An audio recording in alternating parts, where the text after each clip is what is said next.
काँग्रेस संपायला लागला ह्याचा आनंद आहे. मी माजी आमदार सिद्धाराम म्हेत्रेंचं महायुतीत स्वागत करेन. सिद्धाराम म्हेत्रे यांनी काँग्रेस सोडण्याचा निर्णय घेतला आहे.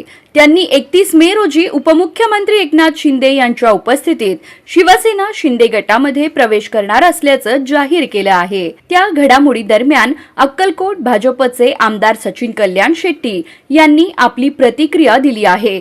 बघा काय म्हणालेत सचिन कल्याण शेट्टी. मी माजी आमदार सिद्धाराम म्हेत्रेंचं महायुतीत स्वागत करेन.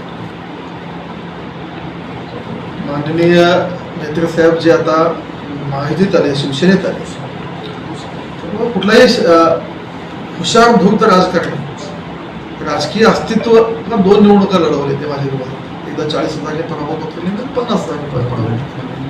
अक्कलकोट विधानसभेच्या इतिहासात एवढ्या मोठ्या मताने पराभव कधीच कोणाचा झाला. म्हेत्रेंच्या एक लक्षात आलंय की काँग्रेसमध्ये राहून आपलं राजकीय भवितव्य काय होऊ शकत नाही.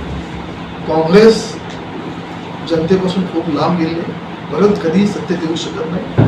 आणि शेवटी राजकीय माणसाचा स्वार्थ असतो की कुठं अस्तित्व टिकायला पाहिजे, आणि आपलं अस्तित्व टिकवण्यासाठी ते शिवसेनेत गेले. शिवसेनेची विचारधारा ही हिंदुत्ववादाची विचारधारा आहे. हिंदुत्ववादाची विचारधारा जर स्वीकारून आजपर्यंत जे लोक हिंदुत्वाला विरोध करायचे, हिंदुत्वाला विरोध करायचे, ते स्वीकारून शिवसेनेला गेले असतील तर महायुती निश्चित त्यांचं स्वागत करेल. काही दुखायचं कारण नाही. आमची महायुती बळकट व्हायला लागली. बघा, एखादा राजकारणात होत असतं कमी जास्त थोडंसं, पण काय अडचण नाही. शेवटी महायुती हे बघा, आमचा विरोध काँग्रेस आहे आणि काँग्रेस संपायला लागला ह्याचा आनंद आहे. ज्या काँग्रेसच्या नेतृत्वाखाली झाडाखाली हे वाढले, काँग्रेस सोडून बाहेर पडत आहे. म्हणजे आमचं मूळ विरोध काँग्रेस आहे. काँग्रेस सोडून जर बाहेर येत असेल तर आम्हाला अडचण नाही, स्वागत.